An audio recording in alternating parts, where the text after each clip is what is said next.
Welcome to another episode. Today we've got an epic interview lined up. I'm so hyped. We have Bitcoin thought leader, creator, legend, Nick Carter on the line. Nick Carter, what's up? Welcome to the show. Thanks for having me, man. Excited to be here. Yeah, I'm such a big fan of all the research you're doing, and it's just been really cool to follow your content. So I can't wait to jump right into this. And the thing that you were presenting out at the B Word conference, which I thought was super interesting, demystifying the energy usage of Bitcoin. That's something Tesla shareholder, someone who wants to see climate change get solved. That's like the biggest roadblock or the biggest thing I run into as being a Bitcoin advocate. So I want to start with there and sort of debunk that. And you made some really interesting stats that Bitcoin uses about 0.26% of the world's electricity production. And that it's actually, and this is something that I was confused on earlier, I thought it was tied to the amount of transactions on the network. Like every transaction, a certain amount of energy gets used. So the more transactions, the more energy is going to get used. But that's actually not the case. It's a lot more that the mining is energy intensive. So can you break that down a little bit for us on where the actual, energy usage of the Bitcoin network comes in? Yeah, and it's a very common misconception. I'd say you're not alone in that. And I would say like the main problem is just probably the mainstream press coverage. And also there's like a few outlets which popularize this per transaction energy cost metric, which is kind of a spurious metric. So basically, like Bitcoin's transactional throughput is just a function of the block space available. So the number of megabytes that are being added to the ledger per unit time. So right now, a typical block will be between, 1.5 and maybe 2.5 megabytes in size. And of course, people that run the blockchain, run a full node, have to store all those new blocks, right? To, have this, full record of all the transactions. And a transaction itself, accounts for a certain number of bytes. Typical transaction might be 300 bytes in size. And so, that's where the constraint on transactions comes from. And, there's not any like real prospects for, massively increasing the number of transactions that the Bitcoin network processes. And so then if you look at the miner revenue, like where does their revenue come from, which is what informs the energy that they burn, right? Because that's like the budget they can spend on energy kind of. Correct. Yeah. So like Bitcoin provides the security budget to miners, and then miners spend that revenue on energy is a huge cost for them. And then also buying hardware, and then, operating costs, staff, actually running their operations, physical infrastructure. Somewhere between 40 and 60% of their total costs are spent on energy, right? And so the security budget that Bitcoin provides to miners, a good fraction of that gets spent on electricity. And so then the question is like, where does the security budget derive from? And it's basically two sources, right? So one is the new issuance of Bitcoins, right? So every block issues 6.25 Bitcoins, and there's around 144 blocks in a day. And then the other thing is, of course, you can pay a fee to get your transactions included in the blockchain. And really, you have to pay a fee these days. And so it's a combination of the subsidy, the issuance of new Bitcoins, and the fees. And the current breakout in terms of miner revenue is around 90-10. So about 90% of their revenue comes from the new issuance of Bitcoins, and about 10% comes from fees.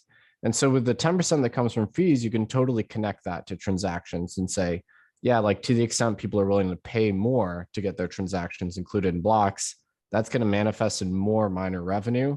And that's going to alter their calculations and cause them to burn more energy, consume more energy. But for the most part, what really matters in terms of Bitcoin's energy cost, or the amount that miners spend on energy, is the subsidy and the value of that subsidy.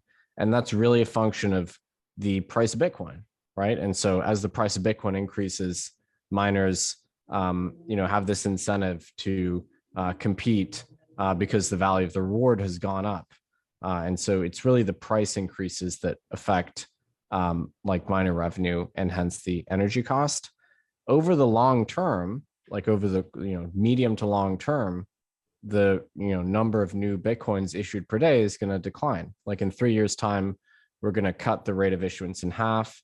And then 4 years subsequently, we're going to cut the rate of issuance in half again. until we got to the 21 million limit. Today, I believe about 18.7 thereabouts million Bitcoins have been issued. So we're kind of like 88, 89% done with the issuance. So, over the long term, it is going to move from the subsidy model of security to a fee model of security. And so eventually fees will account for miner revenue, and then it'll be more closely connected to transactions. But for the next decade, for the next 15 years or so, if you want to reason about the energy cost, it's really a function of just reasoning about the price of Bitcoin. Wow. Okay. Fascinating breakdown. And so if I was to assume, like, let's just fast forward to the bull case where we're 600 billion of sort of economic momentum now, let's say it goes to 100x, 60 trillion. Let's just assume that happens. Does that mean we're going to go up about 100x in terms of revenue to 26% of the current world's energy, which I actually think might not be a deal breaker, but I'm curious how you play this out. Like if we're a super Bitcoin bull thinking 10 or 20 years down the road, and the base layer does become the settlement layer, replacing central banks, how much of the world's energy is going to have to be required to do this, or maybe in terawatt hours? Yeah, so in terawatt hours, we're something like 50 to 70 terawatt hours, which is somewhere in the realm. I mean, it changes on a day-to-day basis, but somewhere in the realm of 20 to 30 basis points of global energy production. So, a fraction of 1% right now. If it goes up, if the price of Bitcoin goes up by 100x overnight, in theory, miners would have 100x more revenue or close to that. And yes, like the energy cost of the system would massively rise. In practice, they wouldn't be able to 100x their operations immediately, right? Like they'd need new machines, they'd need to locate new sources of energy. So there would be like enormous constraints there. But if you are saying it's going to go up by 10 or 100x over the next like 2 decades, remember that the effect of the price on the energy consumption will be partially offset by the declining, block rewards, right? So if let's say you're projecting that it would go up by 100x, over like linearly over the next 20 years, you have to account for 5 halvings in that period. So you have to account for the issuance of Bitcoin being halved and being halved and being halved. And so that would partially offset the appreciation. So you have to look at the combination of the issuance rate and the price. And so it actually depends on like your time horizon for that appreciation. The other thing I'll say is that like Bitcoin doesn't necessarily have to consume from like the stock of energy that is being produced right now. Like Bitcoin miners can and most likely will pull new sources of energy into their operations that weren't actually on grid beforehand. And there's a couple interesting sources we can get into there, but basically, like if Bitcoin became enormously popular, enormously successful, what would happen would be like partially Bitcoin miners would consume grid energy, but also they would look around for these underexploited sources of energy that weren't making it to the grid, and they would consume those.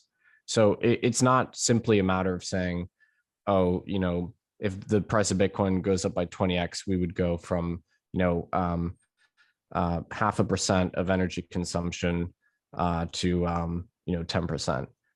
Because like the world produces a lot more sort of potential energy than actually makes it to the grid. And so like miners would have to look, for those sources. A lot of them would be off-grid sources. Yeah, and you're building perfectly into my next point, which is Bitcoin is a unique energy buyer. And so a lot of this Bitcoin energy would be wasted. Like I loved in your talk, you're like, so why are all these sort of coal plants in China, they were early adopters to start, securing a lot of the hash rate of Bitcoin because they had all this extra energy that was going to waste. And so curtailing, I guess it's called. So they're like, okay, we'll tap into the network. And I think this is something that's super misunderstood about Bitcoin is the unique energy buyer component. And I love the paper that Square and Arc put out saying that the energy asset owners of today are the Bitcoin miners of tomorrow. And this is just something like I can't get out of my head. So I'm curious, could you like how do you factor that into the Bitcoin energy debate? It's like actually like most of this energy would have been wasted anyway and not used at all. So it's like kind of a misnomer to say that Bitcoin's consuming all this energy, like it's like taking it from something else when it really just would have been wasted. Right. And I call it non-rival energy, which means energy that isn't necessarily competitive with like household energy or industrial energy. And I think this is the most important thing to understand. So like most people that are familiar with like electricity grids will understand that it doesn't travel well. Like electricity is kind of this local phenomenon. It can't really travel, thousands and thousands of miles unless you've really specialized infrastructure, which is actually part of the story here is that China is building that infrastructure to make electricity travel well. And that's an interesting wrinkle that might explain why they banned mining in China. But that's a bit of a digression. The point is that energy has to be produced like relatively, or electricity has to be produced relatively near to where it's actually going to be consumed because of basically Ohm's law, right? Like it's lossy in transport. And so that's why you get these, that's why like grid planners like put power plants in the places that they do, like near population centers is like very common. And that's why you couldn't just lay out a bunch of solar panels in the Sahara and have it like supply the entire world with electricity. It just wouldn't be able to travel, very effectively. And so what happened in China, for instance, is really indicative. So China, in the last, since Deng in the 80s, China had this massive industrialization and they pulled, 850 million people out of poverty. It's an amazing, story of urbanization and industrialization, but they also have a centrally planned economy. And so they actually ended up massively overbuilding their energy resources. And so they had super abundant energy resources in northern provinces. So Xinjiang, which a lot of people will be familiar with for other reasons, and Inner Mongolia, which is a province, not the country of Mongolia, but the Chinese province. And those were solar, wind, and then a lot of coal. And then in these other provinces in southern China, Yunnan and Sichuan, which are overwhelmingly hydro, because there's huge numbers of rivers that run through there. And that's where a lot of these dams are. And a lot of this electricity was, actually just not being utilized because those provinces are really not that populated. And the big load centers in China are on the East Coast for the most part. And so that was kind of this trapped or stranded or underutilized energy. And it was that, potential, that sort of economic potential that drew all these miners to China, which sort of ensured that in the, over the last decade or so, Bitcoin mining has been this, massively sort of China-based phenomenon until, of course, recently, until May of this year when it was banned. But, Bitcoin mining was kind of like 70% China-based because China had these enormous resources, whether it's coal, wind, solar, hydro, which they just weren't utilizing. And so Bitcoin was the buyer of last resort for that energy. And so, that's an important thing to understand is that there's these, asymmetries between supply and demand in various grids. And to the extent that there's an over provisioning of supply, like Bitcoin miners can step in there and account for that supply, which isn't making it to the grid. Yeah, and it's awesome to see that that was sort of a big sort of bear case on Bitcoin was it was too centralized, it was too part of China. So I think this is actually a really good growing up part of the network, the decentralization and maybe westernization of the network. And tied into that is this idea of Starlink, which obviously Elon fanboy, SpaceX investor, so I love Starlink, but the idea that everyone in the world could be connected with gigabit internet, how much does that change the decentralization opportunity for Bitcoin and what could that do for the network? It just means that it's even more viable to mine off grid and in these really remote places. And it is so interesting, like the various ways that Elon has actually or will likely affect the Bitcoin network. I think Starlink is one of the most important ways. Yeah.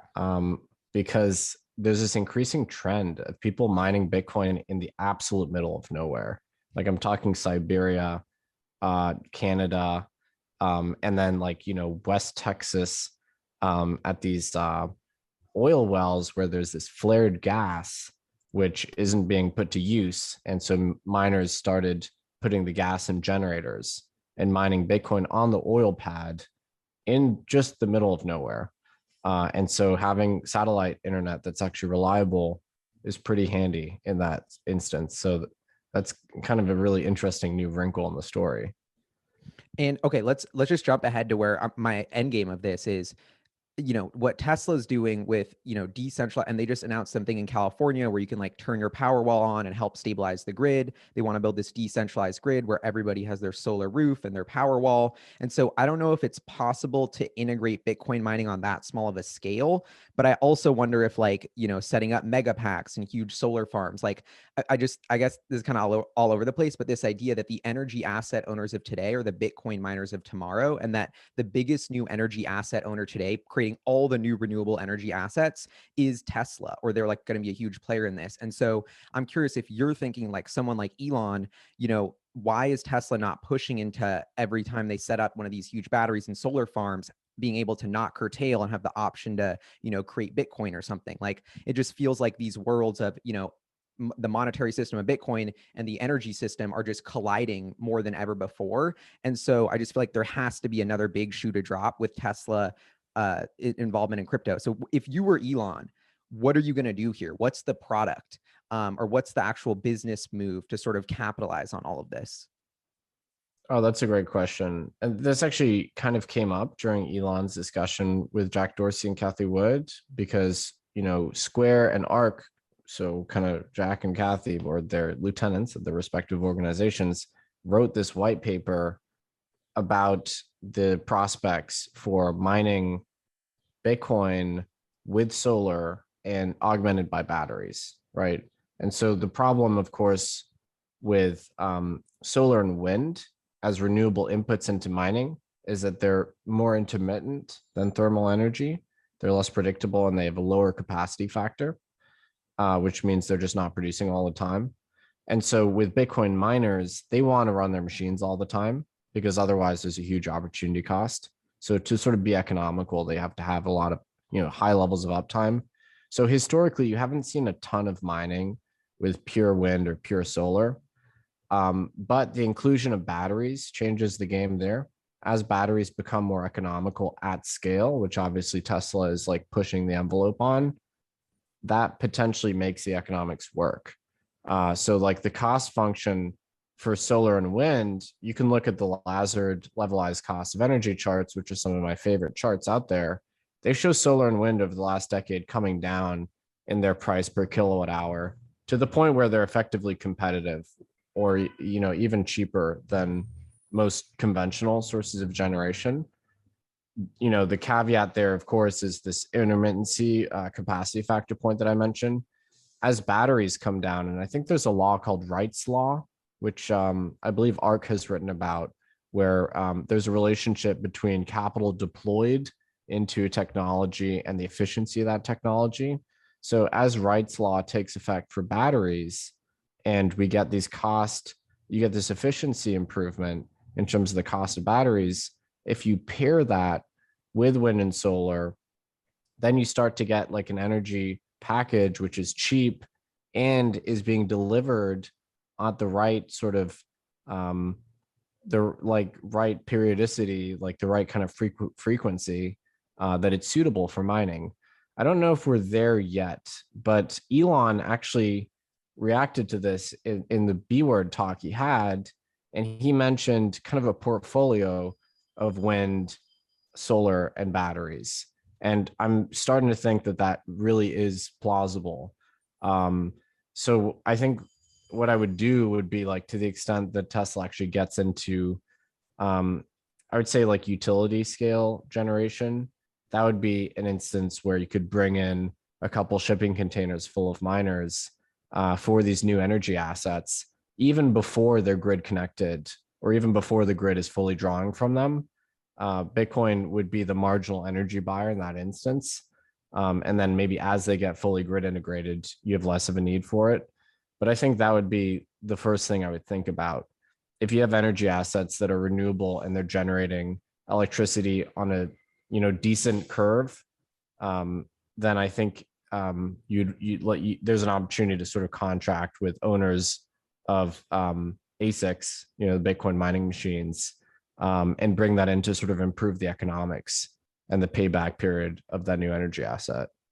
Yeah, it's incredibly exciting. And I was holding up this battery. It's like a replica of the 4680 battery cell that Tesla's working on, which is like basically that whole battery day announcement was to me them creating a skunk works of R&D for the battery industry, lower cost, some are up performance, but essentially the pace of innovation in batteries in terms of cost and production and just moving the needle forward on Wright's Law. Like somebody's actually got to build the factory for Wright's Law to exist. That's what Tesla's doing in Austin, which ironically is such a catalyst for renewable energy happening on Bitcoin. Like Tesla's like manifesting this by bringing this technology forward.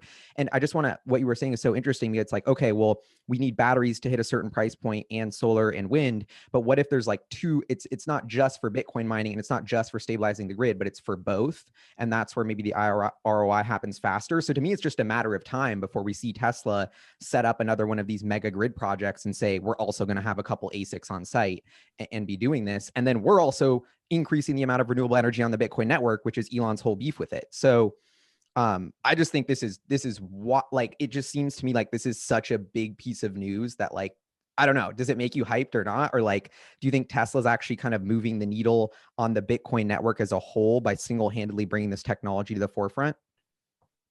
So, I mean, I take a cautious attitude to these things, but like I will say, Elon has already had a very significant impact on the sustainability of the Bitcoin network, just through his own statements, frankly. So, the Bitcoin miners in the US have responded to Elon's kind of challenge. And since he first made his points about Bitcoin having too high a carbon intensity, I mean, there were some exogenous shocks, like miners left China, which was very, very helpful because, they're going to be onshoring into new domiciles where the grid just fundamentally is a lower carbon intensity than China. So that was one thing which obviously Elon didn't have influence over, but what I'm seeing from, larger, especially publicly traded, more accountable US and North America miners is they're disclosing their energy mix, which is what Elon asked for. They're pursuing just, they're actually going out and looking for renewable energy inputs, and in some cases buying offsets. I know people are mixed on offsets, but I think it can't hurt at least. And so they have reacted. Like the Bitcoin Mining Council was formed, it has a whole bunch of miners, probably 32% of hash rate is sort of involved in that. And so, yeah, like Elon's statements alone, already moved the needle. And then I think bring down the cost of batteries. That's the number one thing that we need to unlock wind and solar as relevant power inputs for Bitcoin mining. Wind and solar are already cheap enough that, if they had a high enough capacity factor, they would be totally competitive in terms of inputs for miners. Like you're looking at, utility scale photovoltaic coming in at like 3 cents a kilowatt hour, which is incredibly, incredibly cheap. Offshore wind is also, very, very competitive. For context, like your average Bitcoin miner is probably mining at like 6 or 7 cents a kilowatt hour. And so if you can make these energy assets competitive in terms of their generation profile, which is what batteries are necessary for, then, it's very promising. So yeah, I'm cautiously optimistic about that. Awesome. Can we keep going a little bit if I go rapid fire, or do you gotta? No, I actually, I don't have anything the rest of the afternoon. So yeah, by all means. Okay, awesome. So I'm kind of fast forwarding this in my brain. Let's say it does happen. Bitcoin does go renewable. Tesla starts reaccepting Bitcoin. To me, Tesla adding Bitcoin to their balance sheet was another huge sort of first principles move of actually increasing the value and utility of the network, because they weren't really a fintech or payment company that was doing it. So super forward thinking. And I think Apple, Facebook, Amazon, a lot of other big tech is strategizing how can we add Bitcoin to our balance sheet without it being an intangible asset and messing up our GAAP income statement, which is such a dumb BS bureaucratic reason for them not to buy Bitcoin, but I think that's what's happening. And so I'm curious on like what I love this Bitcoin FOMO apocalypse theory. Maybe you read about it on Reddit a while ago, where like central banks basically have this FOMO of like, oh my God, like, this country, El Salvador, is starting to use Bitcoin. So now we got to buy Bitcoin, and central banks all start buying it. And I think that can be translated to also corporate treasuries having like a Bitcoin FOMO apocalypse theory. And it's like, bro, if you're Apple and you start integrating Bitcoin, that could double the value of Bitcoin alone. So why wouldn't you be buying Bitcoin right now and then integrate it into your products and services? maybe that's a little bit too scammy, but I'm just curious on, to me, the game theory of Bitcoin gets really fascinating because it feels like we're already at the runaway rate where it's like Jack Dorsey, Elon Musk, Cathie Wood, like these big people are endorsing it. It's working at scale. Like it seems kind of like it's starting to be inevitable. And I wonder if you kind of subscribe to this FOMO theory that will happen, like who's the next shoe to drop? And is there a domino effect occurring of central banks and large companies really moving into this in a big way? Well, we've seen it on corporate balance sheets, of course, and that was another piece of news that was overlooked from the B Word conference, is that it's on SpaceX's balance sheet, which we Yeah, I didn't know love before. that. And for some reason, people aren't talking about that, but that's, I believe, a third, public company in the S&P 500 now that Well, they're not holds public, Bitcoin. They're not public. Okay, there we go. That's the caveat. But yeah, third sort of, very major. Well, there's actually a whole bunch now if we're including private. But yeah, I mean, Tesla and MicroStrategy were the other big public companies holding Bitcoin, so that's an addition to the roster. In terms of central banks, I think it makes a ton of sense for them to eventually have exposure to Bitcoin because they all, for the most part, all the major ones have exposure to gold. And some people think gold is this sort of like backwards, like relic of the past type thing. But if you actually look at what they're doing, is central banks are accumulating gold. Because we're in this monetary transition where, and it happens every 100 years or so, where the dominant, superpower like cedes some ground. And in our case, it's the US. The US is kind of like structurally withdrawing from the international system, and they're just not as equipped to manage the entire monetary system. And so central banks since 2014 have been divesting US treasuries. They've been selling US treasuries. And a lot of them have been accumulating gold. If you look at Russia, look at China, they've been accumulating gold and other assets.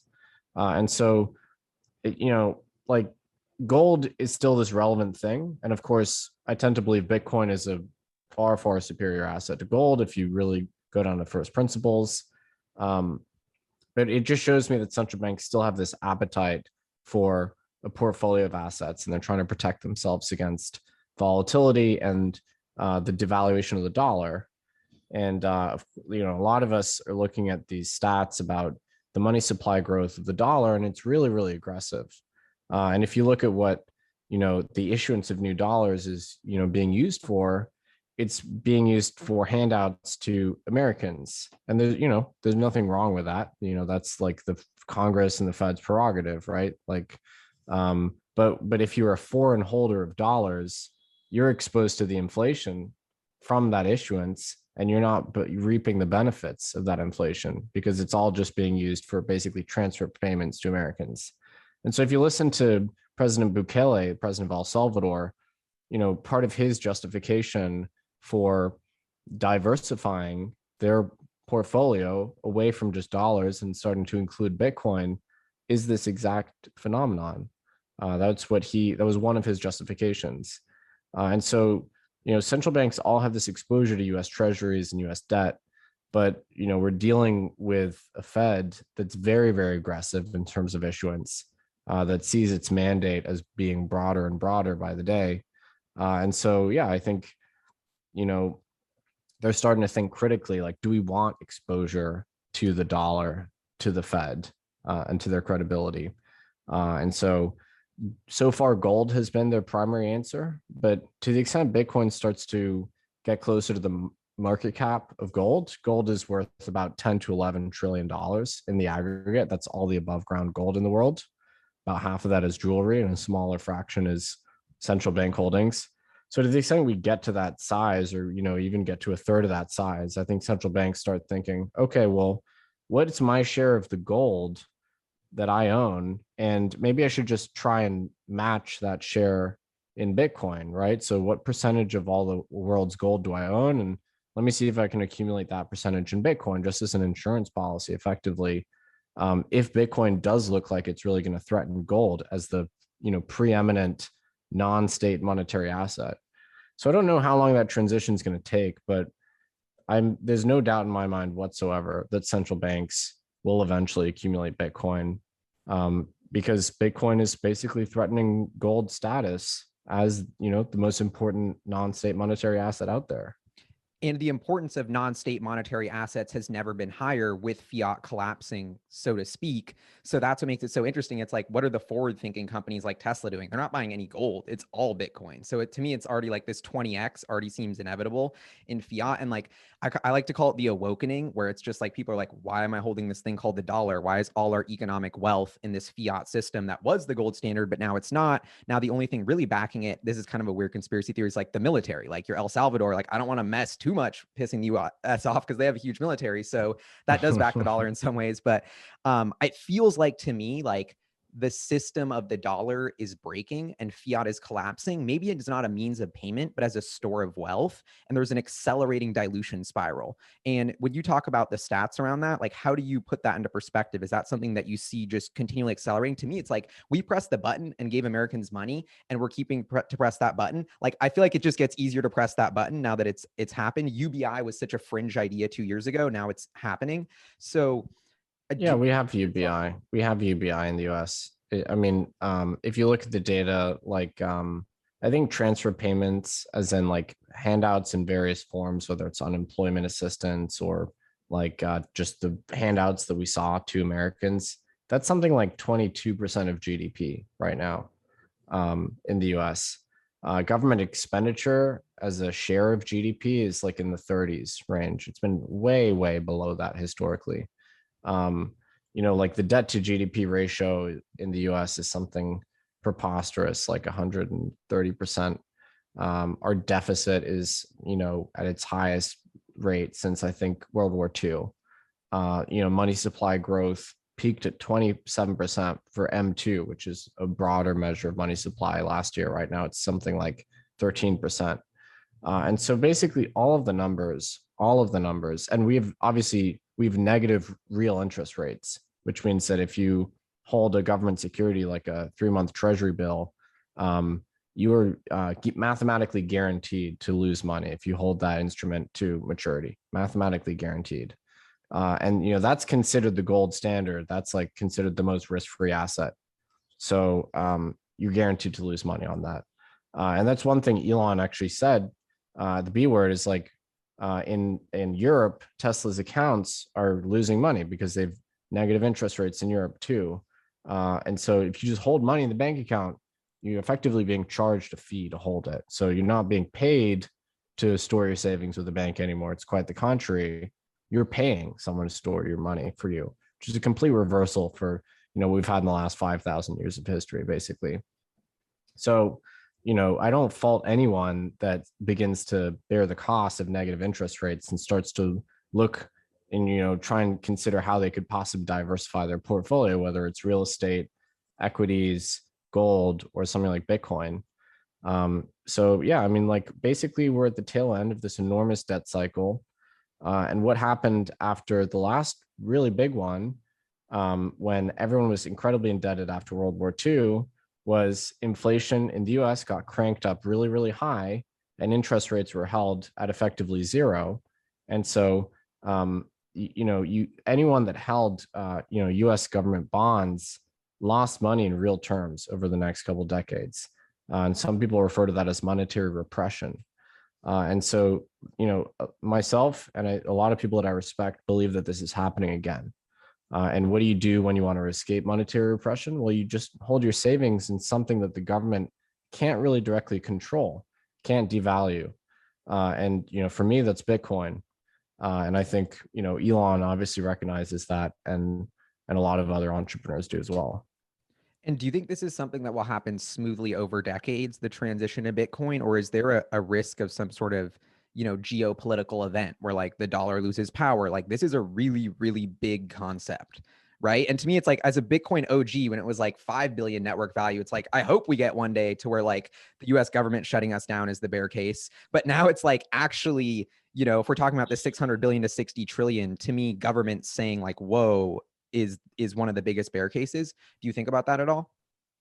Yeah, I mean, and like frankly, what's happening right now, if you look at the regulation, is there is a government reprisal against Bitcoin and the rest of the crypto sector. That's happening as we speak. That's happening right now.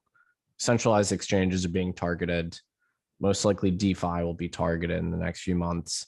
China already had their reprisal against crypto. They basically tried to stem the flow of renminbi to crypto flows. They tried to cut that off, and that was part of their mining ban.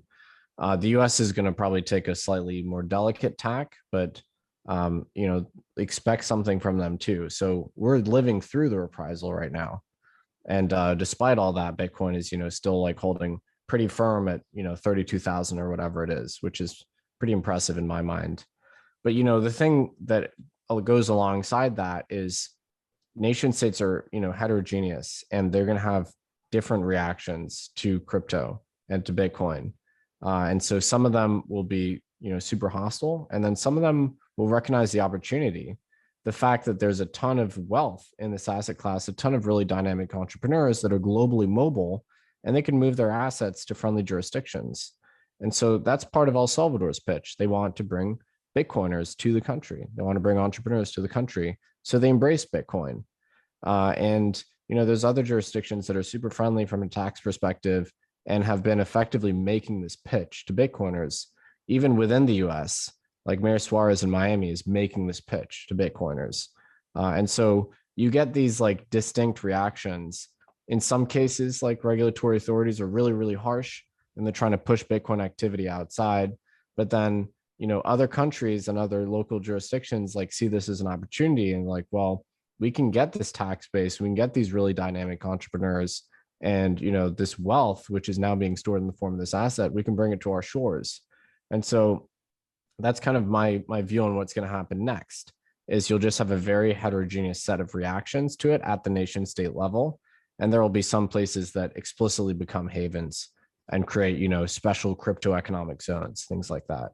Yeah. And it's like, do we want to be on offense here or defense and like protect our fiat, or just go on offense and say, let's risk it and accept Bitcoin? It seems like, and to me, this is actually a bullish part of Bitcoin, that we got so big that nation states are acknowledging the threat and are trying to stop it. To me, that's almost like subconsciously a validation of how big the potential and how successful it could be. Is there, I also want to switch this coin metrics thing. You have an amazing site with metrics about Bitcoin. What are you mentioned in your talk, the one metric was like 600 billion. That's the network value, 10 to 20 billion moved per day on the network. What are the KPIs that you're looking at to understand sort of the first principles of the Bitcoin network and how it's growing? There's so many. One I would look at would be the amount of value that's active on the Lightning Network, which is a overlay, which is more payments focused network built on top of Bitcoin. And it's actually been parabolic lately. I don't know the reason why, frankly, but it's been increasing really quickly. I would also look at, of course, the transaction value, and those are just estimates, but for a measure of the vibrancy of the Bitcoin economy. I would look at the number of unique addresses holding various quantities of Bitcoin. You can actually kind of see the trajectory of user growth in that way, although like a lot of users hold Bitcoin through proxies, like at exchanges and custodians. So it's not going to give you a reliable number indicating how many users specifically use Bitcoin, but it will give you an indication of the trend. And so you always want to see Bitcoin getting dispersed into more people's hands. And you especially want to see it in smaller and smaller wallets. That suggests that more retail holders are, getting involved in the system. So I look at that. I also look at, what share of units of Bitcoin have been active in the last year, the last 6 months. And you see these cycles coinciding with the market price. And so it's like a very, very fascinating interplay. And then, you look at the quantity of Bitcoins on exchanges. And as that drops, that's indicative of people taking custody of their Bitcoins and holding them directly. And of course, that's a much more genuine way of interacting with the protocol than holding it at an exchange. And that's a much more resilient way of holding it, because that way it's much harder for the state to seize your assets or identify you or anything like that. And so yeah, those are kind of some of the key ones I look at. So am I a noob for holding all my Bitcoin in Coinbase and not having, I want to send like one or two to like a hardware wallet, but what's your take on this? Cause I think this is super, it kind of divides a lot of people in the Bitcoin community. I'm like, things like Coinbase are great for getting people into it. And like, I lose everything, but I can't even find my keys when I try and leave my house, like my real keys, like, I don't know if I want to be responsible for my Bitcoin key. So what's your take on that? Yeah, I mean, for newcomers to the system, like I think Coinbase makes a ton of sense, or I personally prefer like Cash App. I think Jack is like totally aligned with us philosophically. Um, and like the major like Bitcoin custodians exchanges are like pretty credible in this country, at least. So um, I think they're like quite trustworthy.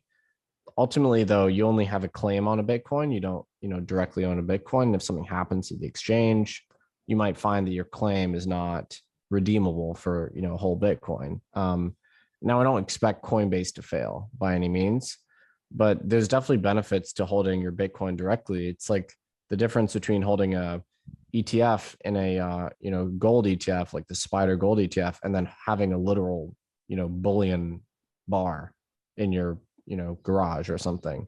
And so some people prefer to self custody. I think for privacy's sake and for like personal resiliency's sake, not being beholden to some institution is better. Now, in terms of actually how you instrumentalize self custody, like I find a lot of the hardware wallets to be like pretty good and pretty reliable, but it is this burden to store your keys. And then in many cases, people inscribe their keys on like a block of metal, and then they go ahead and put that in a safety deposit box, so it kind of ends up back in the bank. But there's also other approaches. You can use like multi-sig setups, whereby you have multiple hardware wallets and in different locations, and you have to assign a transaction on 2 out of 3 wallets or 3 out of 5, and that way you can store your Bitcoin assets in this like really resilient and flexible way that is very unlikely for you to lose it, because you can lose a wallet, or you lose one of your hardware devices and still be able to make a spend. So that's like my personal favorite, but it's a lot of work to kind of like actually do that. Yeah, I'm just imagining like the world apocalypse happens. Everyone has these weird hardware wallets. Like it's such a crazy sci-fi movie reality. Okay. And last thing I wanted to cover, I know I'm way over time, but Jack Dorsey, your boy Jack, I think he is like the biggest catalyst, or one of the biggest catalysts, Elon and Jack Dorsey, for Bitcoin. Like he owns Square and Cash App, and this new thing to basically, it sounds like, create a hardware wallet or some sort of wallet where you own the keys, which would be different than Coinbase. I think this is a huge, like people were always getting on me like, yeah, I can't believe you just got a bunch of, like I moved all my weird ETH like coins into Bitcoin, like basically concentrated my Bitcoin position after the B word talk, just because I was like, oh my God, like I feel like, and it wasn't a FOMO emotional move. Like I've owned Bitcoin for 8 years. I feel like it was like that Warren Buffett quote of like, yeah, I invested in Goldman Sachs in the recession in 2 minutes, but this was like a 50-year decision. So I feel like that was my Bitcoin thing. Like I've been thinking about this for 8 years, and now I'm all in because I'm like, wow, like this catalyst of Jack Dorsey bringing Bitcoin to the masses seems like a huge fundamental catalyst for the Bitcoin network. And I'm just curious what your thoughts are on that. Yeah, I mean, I think Jack is the most philosophically aligned, like major public market CEO that exists. And, there are public market CEOs of explicitly Bitcoin companies, but I put Jack above them, to be clear.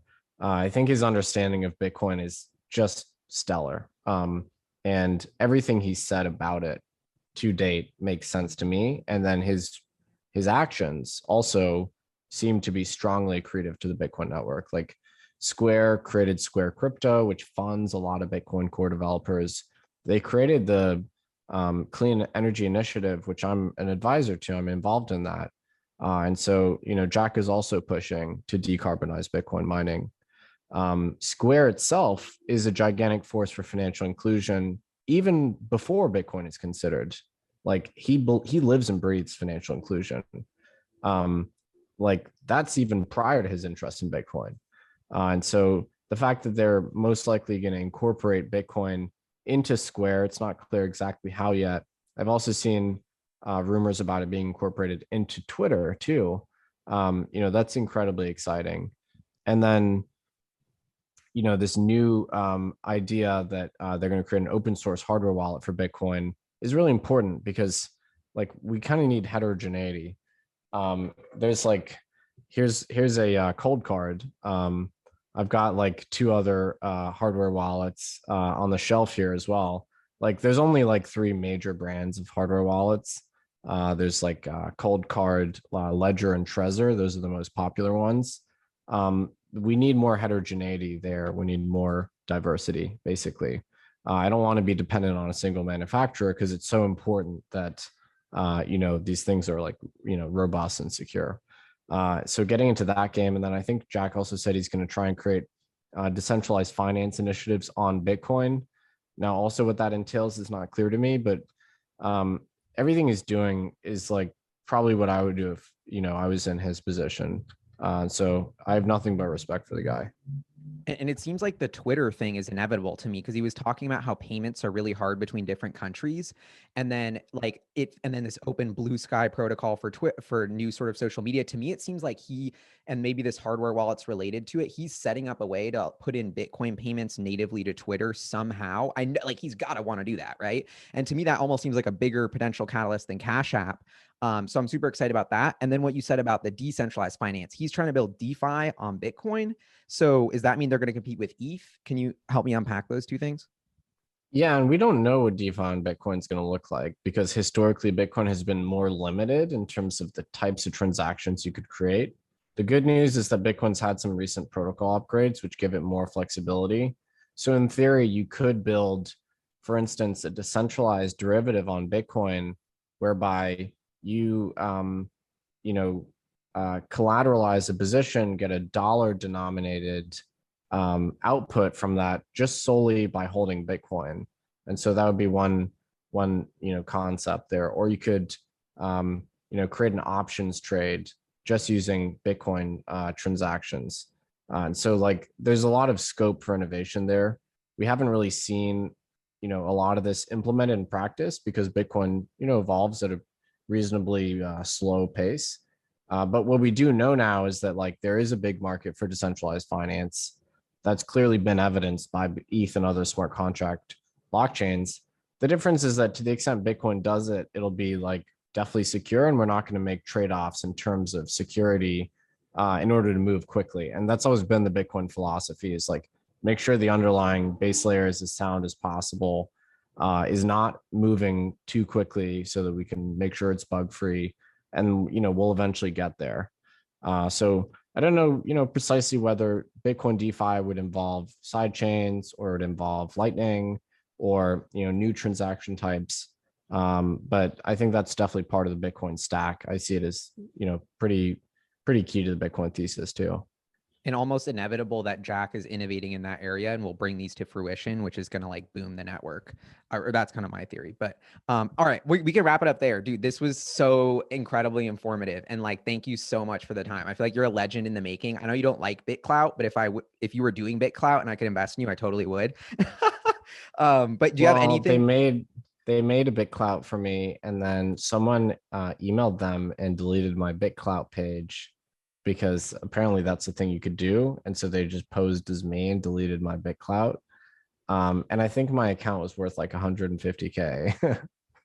So, I mean, I wasn't going to redeem it anyway, but that kind of cracked me up. So anyway, I think my BitClout page is gone. So. Okay. Good to know. But anyway, everyone should definitely follow you. Do you have any shout outs you want to give, like coin metrics? I'll put a link to your Twitter as well. Or any final thoughts on Bitcoin or anything like that? Yeah, I mean, if you're interested in a longer form version of our comments here, especially on Bitcoin and energy, watch my talk at the B Word. I put a lot of work into it. That's actually kind of the summation of my last 18 months worth of exploration on this topic. I have, a big paper dropping in a month or two on that exact topic too. And so, I think that Bitcoiners, it's part of our job to sort of explain these things to the press and to the public and policymakers. We haven't done a great job of it so far. And so I'm trying to change that. But yeah, also like a resource I really like is the Cambridge Center for Alternative Finance. They have a Bitcoin Energy Index, which I think is really, really well done. And the Bitcoin Mining Council, I know they get a lot of flack in the Bitcoin community. They also produce some really interesting disclosures in terms of what Bitcoin miners in North America are doing for their energy inputs. So those are two good resources I like on the topic. Awesome. Definitely going to check those out. And I feel like I owe you one because you're saying to help educate. Like you've taught me so much just following your content and stuff and from this talk. So thank you for that. But yeah, thank you so much for the time. Have a great day. Really appreciate it. My pleasure, man. Great to chat.